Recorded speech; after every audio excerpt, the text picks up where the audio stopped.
ہم چاہتے ہیں کہ بس اس طرح یہ ملک نہیں چلتا. تو مخصوص نشستوں کے معاملے پہ عدالت میں جو کیس چل رہا ہے، چلیے اس پہ آپ کی توقع تو ظاہر ہے یہ ہو سکتی ہے کہ آپ کو اس کی نشستیں ملیں. بائی دا وے آپ کے کاغذات نے بڑا مسئلہ کریٹ کیا ہوا ہے، وہ ایک قانونی نقطہ بن کے سامنے آ گئے. لیکن یہ مسئلہ وہاں پر مولانا نے بالکل الگ موقف اختیار کیا ان کے وکیل نے، اور انہوں نے وہ ان نشستوں پہ اصرار کیا کہ انہیں ملنی چاہیے. ہم نے ٹیک اف کیا ہے. اچھا، ہم نے مولانا سے ٹیک اف کیا ہے، ہم نے اپنے کنسرن بتائے ہیں. تو بہرحال چونکہ ہر پارٹی کی اپنی، میں اس پہ زیادہ کمنٹ نہیں کر سکتا، لیکن جو ابھی تو ہمارا کوئی الائنس ہوا بھی نہیں ہے، ابھی تو ہمارے رابطے ہیں. ہم ابھی تک تو پابند نہیں ہے، کوئی کسی ایگریمنٹ کی پابند تو نہیں ہے، لیکن ایک ورکنگ ریلیشن ڈیولپ ہو رہا ہے. اچھا، اور مجھے امید ہے انشاءاللہ تعالیٰ پاکستان کی بہتر مفاد میں یہ ورکنگ ریلیشن جو ہے نا انشاءاللہ تعالیٰ منطقی انداز. اچھا، تو ایک اور معاملہ ایک آپ کے دوست تھے بڑے عزیز، پرویز خٹک صاحب، اور پرویز خٹک صاحب یعنی ایک نازک موقع پہ جو ان کی ویڈیو آئی تھی جس میں انہوں نے پاکستان تحریک انصاف سے اپنا راستہ جدا کیا تھا، اس ویڈیو میں آپ بھی بیٹھے ہوئے دکھائی دیتے ہیں، بلکہ وہ لائیو ہی چلی تھی. تو یہ بتائیے کہ اب پرویز خٹک صاحب اس حد تک کیسے چلے گئے کہ آج وہ عمران خان کے خلاف استغاثہ کے گواہ بن کے پیش ہو رہے ہیں؟ مجھے بہت افسوس ہے. دیکھیے، زندگی میں اپس اینڈ ڈاؤن آتے ہیں، مشکل اور سخت فیصلے آتے ہیں. آپ جب اچھے وقتوں میں کسی کے ساتھ ہوتے ہیں تو برے وقت بھی ہونے چاہیے. پرویز خٹک صاحب جو ہے نا چیف منسٹر رہے ہیں، یعنی میں نے اس سے الیکشن جیتا تھا. ہمارا انٹر پارٹی الیکشن ہوا جی، اور اس انٹر پارٹی الیکشن میں اس سے جیت چکا تھا. اچھا، اور چونکہ عمران خان نے اس کے حق میں فیصلہ کیا تو میں نے اس کے لیے راستہ چھوڑا. میں نے کہا چلو اس نے بس ڈیسائیڈ کیا ہے، میں تو پارٹی کا ورکر تھا تو میں نے فیصلے کو قبول کیا. میں اسپیکر بنا، پھر ڈیفینس منسٹر بنے. جو فیملی میں جتنی اس کو ٹکٹس ملی وہ بھی ایک مثال ہے. مجھے بہت افسوس ہے اس بات پہ کہ دیکھیں ہمارے ایک پٹھان وہ بھی ہے کہ جب آپ کسی کی سخت ہو تو آپ کسی طور پر آپ اس کو اکیلے نہیں چھوڑ سکتے. تو میں سمجھتا ہوں کہ پرویز خٹک کی اس کردار نے جو ہے نا ہم سب پٹھانوں کو جو ہے نا ایک یوں سوچ لے کہ ایک شرمندہ کر دیا ہے.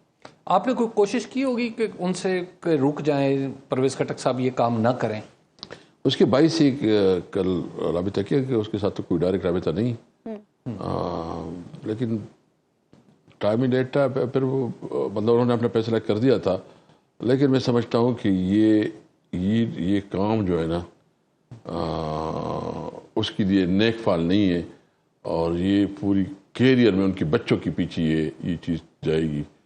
مجھے افسوس ہے میں آج یہ باتیں کر رہا ہوں کیونکہ میں کسی کی پیچھے جس کے ساتھ میں رہا ہوں اس کے نہیں کر سکتا، لیکن مجھے پرویز خٹک سے بہت مایوسی ہوئی ہے.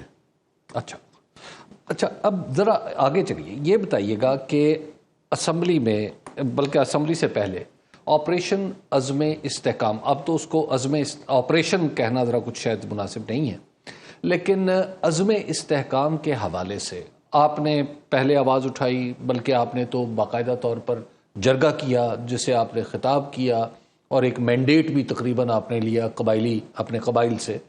تو یہ بتائیے گا کہ آخر آپ کیوں اس حد تک جا رہے ہیں کہ آپ کی مخالفت جو ہے وہ ایسا لگتا ہے کہ جیسے کہیں کسی کی حمایت میں ڈھل رہی ہے؟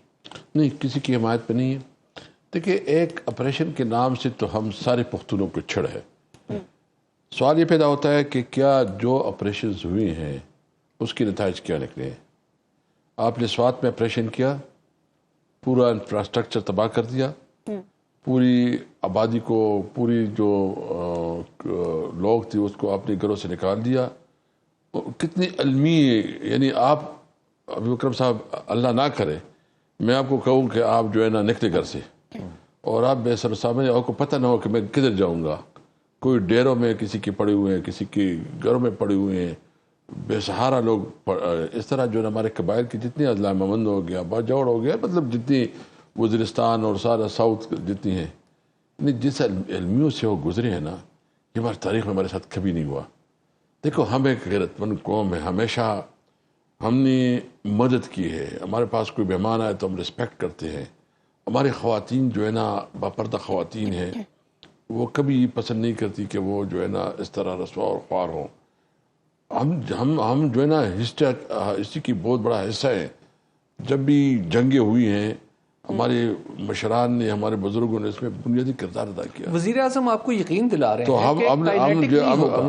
ہم کہتے ہیں کہ آپ سب سے پہلے ان آپریشنز کے نتائج دیکھ لیں. اچھا پھر آپ چاہتے کہ کیا وہ آپریشن اگر کامیاب ہوتی تو آج یہ ایکسٹریمزم اور یہ کیوں اتنا پروان چڑھی ہے, کیوں پھر اتنی بڑی اسٹرینتھ بن گئی ہے, یہ ناکامی نہیں ہے. ہم کہتے ہیں کہ نیشنل ایکشن پلان کے اوپر عملاً اس کے اوپر عمل ہونا چاہیے, اور اس کا مطلب جو ہے نا آپریشن نہیں ہے, اس کا مطلب یہ ہے کہ آپ نے علاقے کو ڈیولپ کرنا ہے, آپ نے علاقے کی محرومیوں کو ختم کرنا ہے, آپ نے علاقے میں جو ہے نا متبادل روزگار کے مواقع دینے ہیں, وہاں آپ نے وہاں کے فورسز کو مضبوط کرنا ہے, وہاں آپ نے لوکل کمیونٹی کو اپنے ساتھ شامل کرنا ہے. بتائیں کتنا اس پہ عمل ہوا ہے؟ کوئی نہیں. اسد قیصر صاحب, اس کا ملبہ بھی تو آپ لوگوں پہ ڈالا جاتا ہے نا. یہ کہا جاتا ہے کہ آپ کی حکومت میں ان لوگوں کو آپ لوگوں نے یہاں سیٹل کیا, اگر آپ لوگ ایسا نہ کرتے, مذاکرات بات چیت کی بات نہ کرتے تو پھر ایسا نہ ہو رہا ہوتا. نہیں دیکھیں, یہ سوال تو ٹھیک ہے. نہیں, یہ بالکل غلط ہے. کیوں؟ میں بتاتا ہوں نا, بلکہ میں ابھی جو ہے نا اس کے اوپر میں نے خط بھیجا ہے. یہ ہمارے بعد میاں شہباز شریف پی ڈی ایم کی حکومت میں کیبنٹ میں میٹنگ ہوئی, نیشنل سیکیورٹی جو ہے اس کی میٹنگ ہوئی, پھر اسمبلی میں انہوں نے نیشنل سیکیورٹی کمیٹی جو ہے اس کی میٹنگ ہوئی, اس میں تمام لوگوں کو بلایا, ان سے اپروول لی. یہ پی ڈی ایم کی حکومت میں یہ ریکارڈ پہ موجود ہے. انہوں نے یہ سارا فیصلہ کیا کہ ان کو لانا یا جو کچھ میں, اس میں طریقے صاحب کا کوئی کردار نہیں ہے. اور یہ چونکہ سارا ریکارڈ پہ موجود ہے, میں نے ابھی اسمبلی میں لیٹر دیا ہوا ہے کہ اس کی مجھے وہ دے دے, کاپیاں دے دیں, جو اس کی ڈیٹیلز ہیں وہ مجھے دے دے. لیکن اتنے تواتر سے آپ پہ الزام لگ رہا ہے کہ جنرل فیض کی مدد سے اور عمران خان صاحب نے اور جنرل فیض صاحب نے مل کے, اور ظاہر ہے آپ لوگ ان کے قریبی ساتھی تھے, تو آپ سب نے. اچھا میں ایک اور بات بکرم صاحب سے, ہماری حکومت کب ختم ہوئی؟ آپ کی حکومت اپریل 2022 میں ختم. اور یہ لوگ کب آئے؟ لیکن وہ پالیسی پچھلی پالیسی کدھر, ہم تو خود پالیسی کدھر سے, میں نے تو بتایا کہ یہ اس پہ فیصلہ ہوا ہے, انہوں نے فیصلہ کیا ہے. اچھا ہم تو کہیں ایک جگہ چپ رہے ہیں, کہیں دوسری جگہ چپ رہے ہیں, ہمارے خلاف تو کیسز پہ کیسز بن رہے تھے, ہمارے سے تو کوئی مشاورت نہیں لی گئی تھی. ہم نے جس وقت میں اسپیکر تھا اور ہماری حکومت تھی تو ہم نے 2 کانفرنسز کروائی تھی, اور اس پہ ہم نے تمام پولیٹیکل پارٹیز کو بلا کے اس کے سامنے ساری ڈیٹیل رکھی, اس کو کہا کہ پروپوزل دے. چونکہ وہ فائنلائز نہیں ہو سکی اور وہ سلسلہ بھی آگے چلنا تھا, لیکن وہ ختم ہو گئی. اس کے بعد باقی جو ڈیٹیلز ہے وہ پی ڈی ایم کی حکومت نے کروائی ہے. میں یہ بات وثوق سے کہتا ہوں, میں ایک ذمہ دار آدمی ہوں. یہ انہوں نے نیشنل سیکیورٹی کمیٹی بھی اپروو کیا, پھر جو اسمبلی کی جو نیشنل سیکیورٹی کمیٹی ہے اس سے اپروو کروایا, اور اس کے بعد انہوں نے ایکشن لیا ہے. اور یہ جو اسد زرداری جب پریزیڈنٹ تھا اور گیلانی جب وزیر اعظم تھا, اور تو یہ کس نے یہ سب کچھ کیا آپریشن, یہی لوگ جو ہے نا اس میں باقاعدہ اس کے ساتھ مذاکرات کر رہے تھے. ابتدا میں مذاکرات لیکن پھر آپریشن, جی ایسا ہوا تھا. تو دیکھیں یہی بات ہے نا. تو ہم کہتے ہیں کہ دیکھیں سب سے پہلے جی اسد قیصر صاحب, عزم استحکام پر تو جے یو آئی اور اے این پی بھی آپ لوگوں کی ہم خیال ہے. اے پی سی میں کیا آپ تینوں جماعتوں کا موقف ایک جیسا ہوگا؟ کیا آپ کی مولانا سے اس معاملے پر مشاورت ہوئی ہے کوئی؟ بالکل مولانا سے بات ہوئی ہے, ہمارا اس پہ بالکل کلیئر ایک موقف ہے. اس میں کسی بھی صورت پہ ہم نیشنل ایکشن پلان کو سپورٹ کرتے ہیں. ہم ایک کلیکٹیو وزڈم کو ہم سمجھتے ہیں کہ کلیکٹیو وزڈم ہونی چاہیے. ہم اے پی سی میں بھی جائیں گے, ہم سمجھتے ہیں کہ پارلیمنٹ میں بھی سب کچھ آ جائے. لیکن اگر آپ کا خیال ہے کہ آپریشن نہیں, ہاں آپ سب سے پہلے ہم اے پی سی میں دیکھیں گے نا کہ اس کی کیا پروپوزل ہے. ٹھیک ہے, ہم ہر وہ کام کرنا چاہتے ہیں جو امن کی طرف جو ہے نا پیش طرف ہو. ہم اس ملک میں امن چاہتے ہیں, ہم ملک میں انارکی نہیں چاہتے. ہم ہر صورت میں چاہتے ہیں کہ یہ ملک جو ہے نا اس وقت اس میں اسٹیبلٹی آئے. لیکن اس سے تاثر یہ بنتا ہے نا کہ آپ کی ماضی کی بھی آپ کی پولیٹیکل آپ کی جو پارٹی ہے پاکستان تحریک انصاف, اور پھر جو خود عمران خان صاحب کا موقف ہے, ان پہ طالبان خان کی پھپتی بھی کسی جاتی رہی.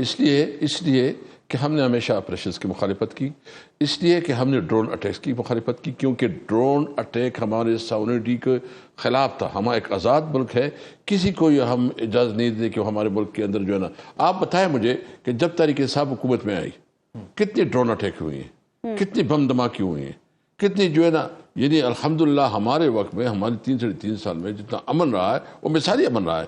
یہ بنیادی طور پر پالیسی کا وجہ کہ ہماری پالیسی بالکل واضح تھی, کلیئر تھی, اس کی وجہ سے جو ہے نا لوگ جو آج کی پالیسی میں آپ کو کیا غلطی دکھائی دیتی ہے جس میں آپ کہتے ہیں کہ آج دہشت گردی بڑھ گئی؟ دیکھیں, آپ کی پالیسی جو ہے نا آپ اچوت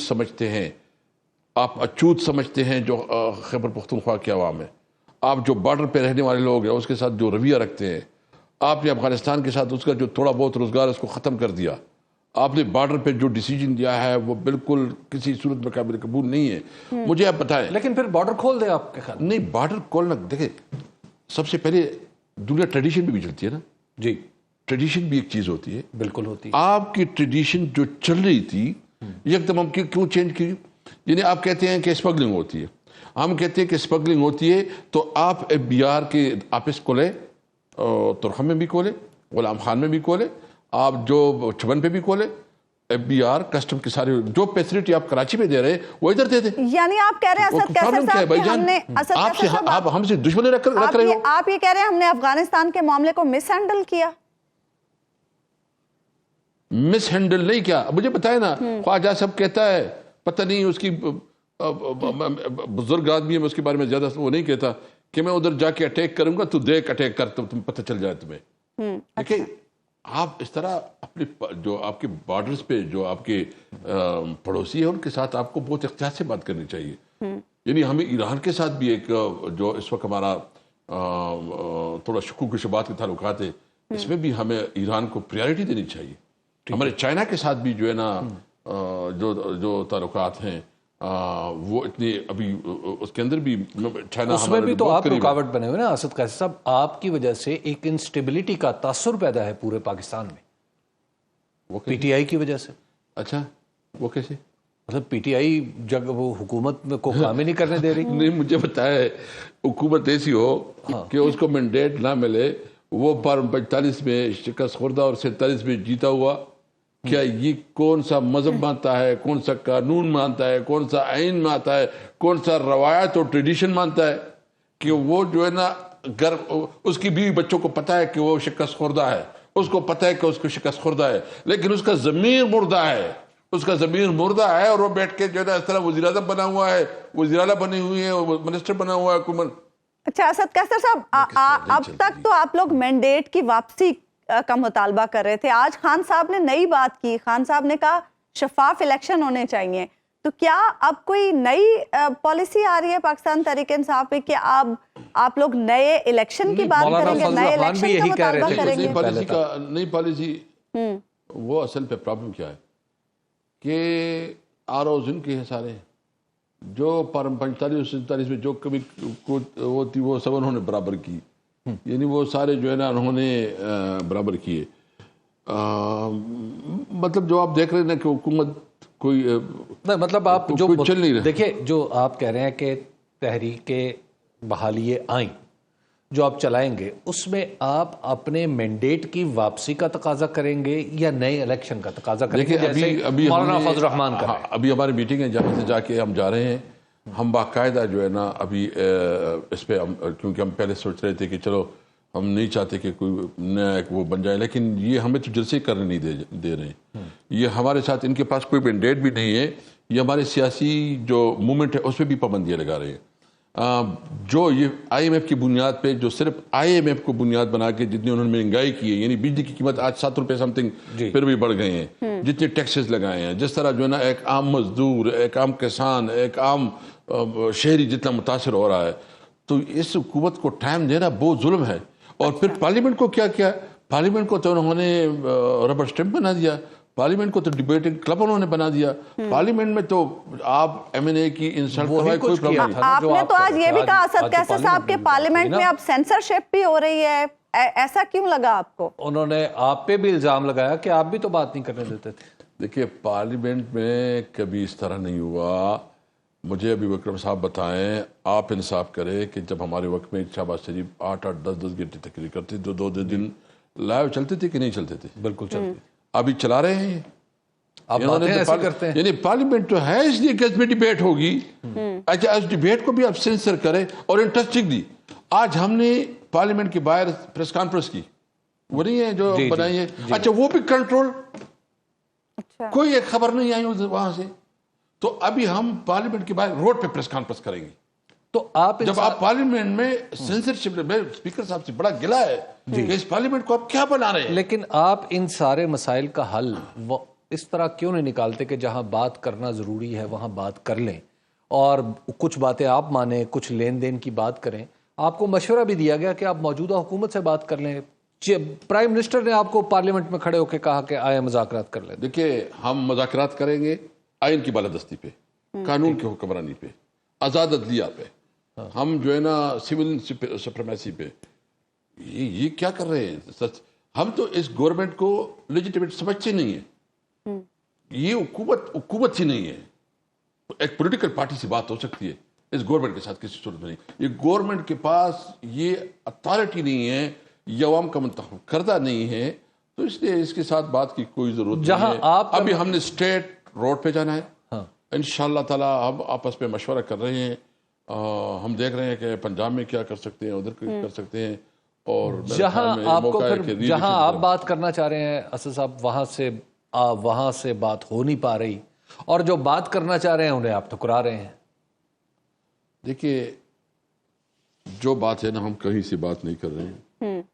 ہم سب سے پہلے جو اس وقت ہماری پریورٹی ہے, ہم تمام ان پولیٹیکل پارٹیوں کی ہم اکٹھا کر رہے ہیں. یہ محرم کے بعد انشاءاللہ ہم سندھ بھی جائیں گے, ادھر جی ڈی اے سے بھی بات کریں گے, تمام لوگوں سے بات کریں گے کہ بھائی جان جو جیتے اس کو سلام, لیکن وہ جس کو عوام مینڈیٹ دے. عوام کی مینڈیٹ کی توہین نہیں ہونی چاہیے. فیئر اینڈ فری الیکشن ہونا چاہیے. یہ الیکشن کمشنر جو ہے نا پاکستان کی تاریخ کا سب سے بدنما آداب ہے. اس نے پاکستان کو عدم استحکام سے شکار کر دیا, اپنی ذاتی مفاد. کتنے دن ابھی اس کا ٹائم ختم ہو رہا ہے. یہ آپ نے بات کہہ کے چلے جانا ہے, لیکن وہ آپ کو پتا ہے کہ توہین عدالت میں آ جائے گی, توہین عدالت کے الیکشن کمیشن کی. تو آپ دیکھ لیں کہ آپ کے سابق دوست فواد چودھری صاحب بھی ہیں اور عمران خان صاحب بھی ایکیوزڈ ہیں. کہ جو بھی ہوگا میں آپ کو نتائج و واقف سے آگاہ کر رہا ہوں. اللہ ہی بڑا ہے. اچھا اسد کیسر صاحب, یہ بھی بتا دیں, آپ کی پارٹی میں اختلافات کی بھی خبریں ہیں, گروپنگ کی بھی خبریں ہیں, اور سب سے زیادہ جو شکایات آ رہی ہیں وہ کے پی کے رہنماؤں کی طرف سے آ رہی ہیں. کیا کنسرنز ہیں کے پی کے رہنماؤں کے؟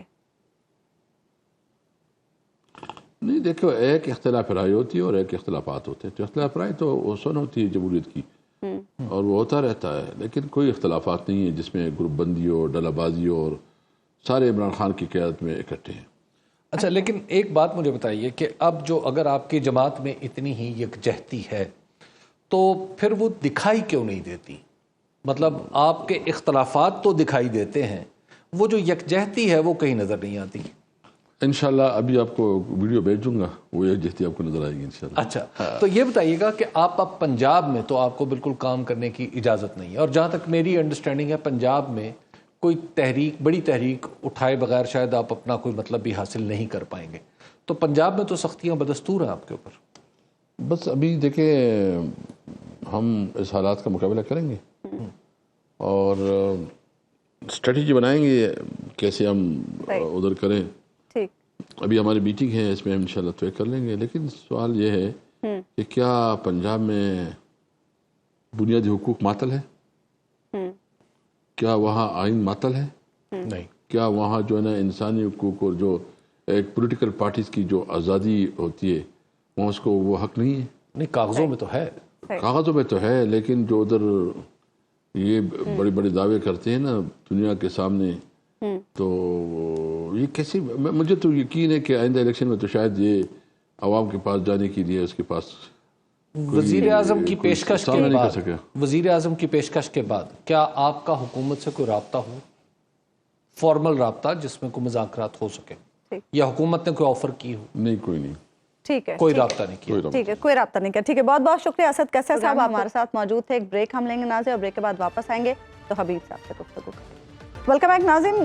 حبیب صاحب, بانی P T I Imran Khan صاحب نے اڈیالہ جیل میں صحافیوں سے غیر رسمی گفتگو کرتے ہوئے یہ کہا ہے کہ شفاف الیکشن کے سوا کوئی راستہ نہیں ہے کہ ملک کو اگر ہم نے بچانا ہے تو. اس کا مطلب کیا ہم ری الیکشن سمجھیں؟ اور اگر ایسی بات ہے تو کچھ دن پہلے اسمبلی کے فلور پر مولانا فضل الرحمان صاحب نے بھی یہی بات کی تھی. انہوں نے کہا تھا کہ ری الیکشن ہونا چاہیے اور ایسا الیکشن ہو جس میں کسی کی مداخلت نہ ہو. کم و بیش ایسے ہی الفاظ آج خان صاحب نے بھی استعمال کیے. مجھے ایسا لگ رہا ہے کہ عمران خان صاحب نے اس سسٹم کو بہت بڑی رعایت دے دی ہے اپنے اس بیان سے. اچھا, اگر وہ یہ سمجھتے ہیں کہ الیکشن جو ہے وہ دوبارہ ہونا چاہیے تو یہ تو اس سے بڑی رعایت تو اس موجودہ سیٹ اپ کے لیے ہو ہی نہیں سکتی. اس کی وجہ یہ ہے کہ یہ جو موجودہ سیٹ اپ ہے یہ تو بنیادی طور پر فارم 47 کے زور پر تشکیل دیا گیا ہے. فارم 45 تو اس فارم 47 کو سپورٹ ہی نہیں کرتا جس پہ یہ حکومت کھڑی ہوئی ہے.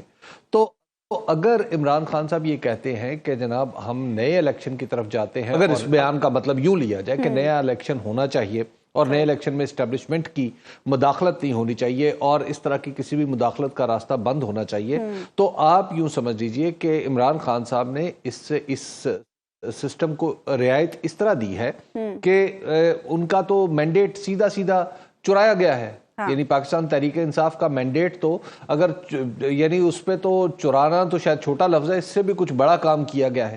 تو جب اپنے مینڈیٹ کے چرائے, جی آپ یوں کہہ سکتے ہیں, تو مینڈیٹ چرائے جانے کی اگر معافی دے سکتے ہیں عمران خان صاحب تو اس کا مطلب یہ ہے کہ یہ اس سسٹم کے لیے بہت بڑی رعایت ہے. لیکن ظاہر ہے اس کے ساتھ کچھ نہ کچھ شرائط لاگو ہوں گی. آپ اس سے فوری طور پہ کوئی مطلب تو اخذ نہیں کر سکتے کہ واقعی پی ٹی آئی نے اپنا موقف بدل کے کہ ہمارا مینڈیٹ واپس کیا جائے اس کی بجائے نئے الیکشن کی طرف اشارہ کر دیا ہے. یہ ایسی بات تو ابھی فوری طور پہ تو نہیں کہی جا سکتی. اچھا, اور مولانا کے ساتھ اگر ہم اسے جوڑیں, کیونکہ مولانا نے بھی اسمبلی کے فلور پر ایسی ہی بات کی تھی.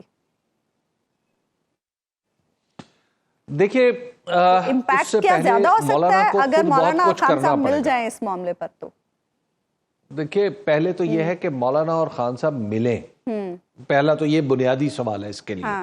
اگر وہ مل جاتے ہیں اور کسی ایک موقف پر اکٹھے ہو جاتے ہیں تو پھر تو صورتحال بدل جائے گی. لیکن اس سے پہلے ہم یہ بھی دیکھ چکے ہیں کہ 2018 سے لے کے 2023 تک اس اسمبلی کو توڑنے کی, یعنی جو اس وقت کی قومی اسمبلی تھی, اس کو توڑنے کی بڑی کوشش ہوئی. مولانا فضل الرحمان بھی کہتے تھے کہ اسمبلی توڑ دینی چاہیے, خود پی ٹی آئی معاف کیجیے گا پی ایم ایل این کے لوگ کہتے تھے اسمبلی توڑ دینی چاہیے, الیکشن جلدی ہو جانا چاہیے. اور پھر جب سچویشن بدل گئی, پی ڈی ایم بنی, حکومت آ گئی, تو پھر پی ٹی آئی کہتی تھی کہ اسمبلی توڑ دینی چاہیے. تو ایک وقت میں اتفاق رائے پیدا نہیں ہو سکا, لیکن مختلف اوقات میں مختلف فریق جو ہے وہ اسمبلی کے توڑنے کی بات کرتے رہے ہیں, لیکن وہ اسمبلی ٹوٹی نہیں تھی. اس کی وجہ یہ تھی کہ اس کے پیچھے اس وقت کی اسٹیبلشمنٹ جو تھی وہ پوری طرح پورے قد کے ساتھ کھڑی تھی. تو موجودہ اسمبلی کی کیفیت بھی کچھ اسی طرح کی ہے کہ یہ گورنمنٹ بھی سو کالڈ سیم پیج کی گورنمنٹ ہے. تو کیا وہ سیم پیج ہٹے گا تو پھر تو ایک وہ اسمبلی کے ٹوٹنے کے امکانات کسی اور طریقے سے پیدا ہو سکتے ہیں. اور یہاں پہ تو اب سوال اس سے بھی بنیادی نوعیت کا ہے کہ یہ سیم پیج ہونا ہی نہیں چاہیے, پیج ایک ہی ہونا چاہیے, اور وہ ہے پولیٹیکل پیج. اچھا حبیب صاحب, ایک اور مطالبہ کر رہے ہیں خان صاحب. انہوں نے کہا ہے کہ غیر جانبداری کے اصول کو برقرار رکھنے کے لیے قاضی فائز عیسیٰ صاحب ان سے متعلق مقدمات کی سماعت نہ کریں. مجھے اس خط پہ حیرت نہیں ہوئی, حیرت اس بات پہ کہ اس میں اتنی تاخیر کیوں ہوئی. بالکل اس کی وجہ یہ ہے کہ چیف جسٹس جناب جسٹس قاضی فائز عیسیٰ جب چیف جسٹس نہیں تھے اور صرف عدالت کے جج تھے, یعنی عدالت کے جج اور محترم جج تھے, تو اس وقت عمران خان کی حکومت کی طرف سے ایک ریفرنس ان کے خلاف آیا تھا. اگرچہ وہ ریفرنس پہ نتیجہ تو حکومت کے حق میں نہیں نکلا تھا, لیکن اس نے اتنی بدمزگی پیدا کر دی تھی سسٹم کے اندر کہ خود جناب جسٹس قاضی فائز عیسیٰ صاحب نے خط لکھ کے صدر صاحب کے بھی مانگنے شروع کر دیے اثاثے, اور ان سے منسوب ایسی باتیں بھی آنا شروع ہو گئی کہ وزیر اعظم بھی اپنے اثاثے دکھائیں, انہوں نے فلاں اثاثہ نہیں دکھایا. پھر ایک موقع آیا کہ خود جناب جسٹس قاضی فائز عیسیٰ ایک موقع پہ آ کے گواہ بن گئے، یعنی جب بینچ میں بیٹھے ہوئے تھے اور انہوں نے کچھ کاغذات دکھانے کی کوشش کی جو حکومت کے خلاف جاتے تھے، تو اس پہ پھر جسٹس گلزار احمد نے باقاعدہ طور پر حکم نامے کا حصہ بنا دیا اس کمنٹ کو کہ آپ وزیر اعظم سے متعلق، یعنی اس وقت کے وزیر اعظم عمران خان سے متعلق مقدمے نہ سنیں۔ تو جب یہ ایک فضا موجود تھی تو اس کے بعد پھر قاضی فائز عیسیٰ صاحب کے خلاف، جو قاضی فائز عیسیٰ صاحب کے بارے میں جو ان کی رائے تھی عمران خان صاحب نے، اس کا اظہار کرتے ہوئے بڑا ٹائم لگا دیا ہے۔ اس سے پہلے بھی بہت سارے لوگ، میرا خیال ہے کہ ان کی پارٹی کے وہ اس رائے کے حامل تھے اور انہوں نے اپنی پارٹی اور اپنی رائے کو آج وائس کر دیا ہے، اس کو آواز دے دی ہے۔ تو اس کے کیا دیکھ رہے ہیں، ایسا ہو سکے گا؟ ایسا کیوں نہیں ہو سکتا؟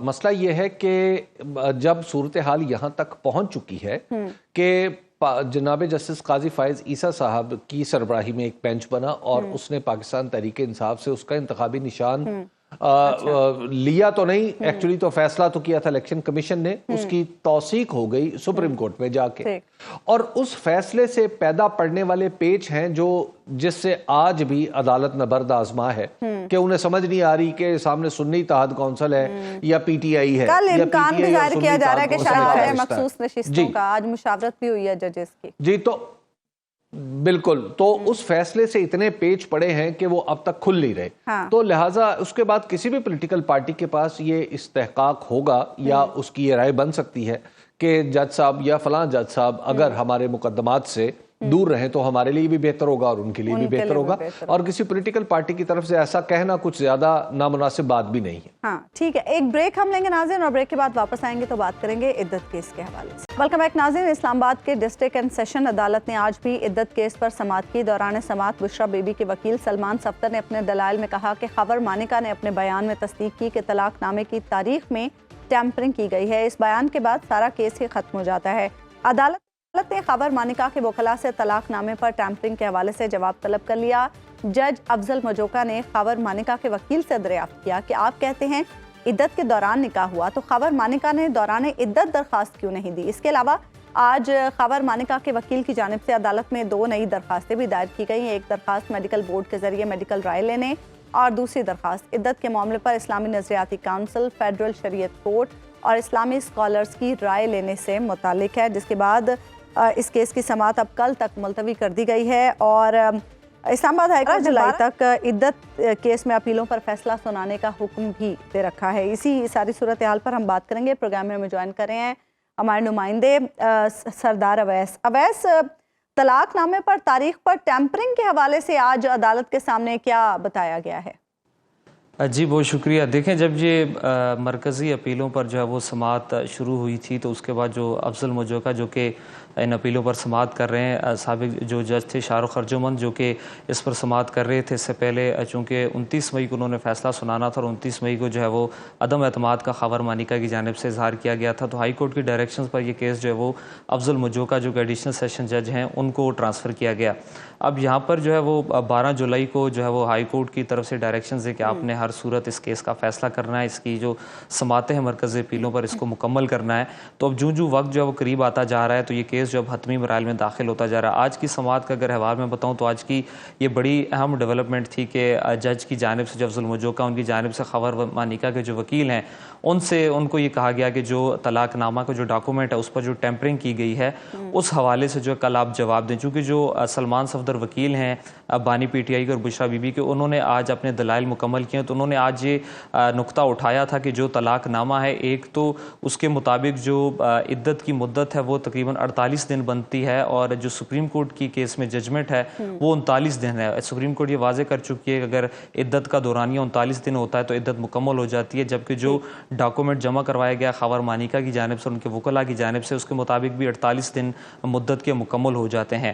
اور دوسرا پھر انہوں نے کہا کہ جو ڈاکومنٹ جمع کروایا گیا ہے ایک تو وہ اصل طلاق نامہ نہیں ہے, اس کی کاپی ہے, فوٹو کاپی ہے, اور دوسرا اس پر جو UC چیئرمین ہوتا ہے اس کے دستخط بھی موجود نہیں ہے. جب یہ نکات اٹھائے گئے سلمان صفدر کی جانب سے, تو اس کے بعد جو جج تھے افضل موجوکا, انہوں نے یہ کل چونکہ اب زاہد آصف جو کہ وکیل ہیں خاور مانیکا کے, وہ حتمی دلائل دیں گے, ان کو کہا گیا کہ ایک تو آپ نے جواب دینا ہے کہ یہ جو نقطہ اٹھایا گیا ہے کہ UC چیئرمین کے دستخط بھی نہیں ہے, اصل جو ہے وہ آپ نے طلاق نامہ بھی جمع نہیں کروایا, فوٹو کاپی جمع کروائی ہے, اور دوسرا پھر جو سلمان صفدر تھے انہوں نے آخر میں دلائل میں کہا کہ میں کچھ شکوک چھوڑ کے جاتا ہوں, چونکہ ایک انہوں نے کہا کہ گواہوں کا ریپیٹ ہونا اس میں, ایک یہ میں بات عدالت کے جج کے سامنے چھوڑ کر جا رہا ہوں, دوسرا جو طلاق نامے پر ٹیمپرنگ کی گئی ہے انہوں نے کہا, اور ایک پھر ان کا یہ دو ایسے شکوک ہیں جس پر جو ہے میں سمجھتا ہوں کہ ہمارے جو موکل ہیں ان کو بریت دی جا سکتی ہے. تیسرا انہوں نے کہا کہ 2000 دن تک خاور مانیکا کا خاموش رہنا, پہلے گرفتار ہونا, گرفتار ہونے کے بعد جو ہے درخواست دائر کرنا, اور خاور مانیکا سے پہلے حنیف نامی ایک شخص تھا, اس نے جو ہے یہ درخواست دائر کی تھی جو کہ اجنبی شخص ہے جس کا کوئی تعلق نہیں ہے. خاور مانیکا نے اس کے بعد جو ہے اس پر درخواست دائر کی تھی. اس وقت جو قدرت اللہ جج تھے سول عدالت کے, ان کی عدالت میں یہ درخواست دائر کی تھی. انہوں نے کہا تھا کہ یہ میں کچھ شک چھوڑ کے جا رہا ہوں, اس پر عدالت غور کرے اور اس کے بعد جو فیصلہ کرے. کہ کون سی کاروائی کتنی باقی بچی ہے, یعنی اب کیا ہوگا؟ اب حبیب صاحب چونکہ آج جو ہے وہ سلمان صفدر جو کہ وکیل ہیں ان کی دلائل بھی مکمل ہو گئے ہیں. آج بشرا بی بی کی جو 2 خاتون وکلاء تھیں, بیرسٹر خدیجہ صدیقی اور جو دوسری ان کی وکیل ہیں, جو دوسری وکیل تھی خاتون وکیل, انہوں کی جانب سے بھی جو ہے وہ زینب عمیر جن کا نام ہے, انہوں نے اپنے دلائل مکمل کیے. دونوں وکلاء نے, جو خاتون وکلاء تھی, جب انہیں روسٹروں پر بلایا گیا تو ان کا یہی کہنا تھا کہ اس وقت پاکستان میں یہ کیس جو ہے تمام خواتین کی توجہ کا مرکز بن چکا ہے. اب عدالت جو ہے وہ اس کو ایک بشرا بی بی کے کانٹیکس میں لے کر نہ دیکھے. کل کیا ہوگا؟ کل زاہد آصف جو کہ وکیل ہیں خاور مانیکا کے, وہ اپنے دلائل مکمل کریں گے.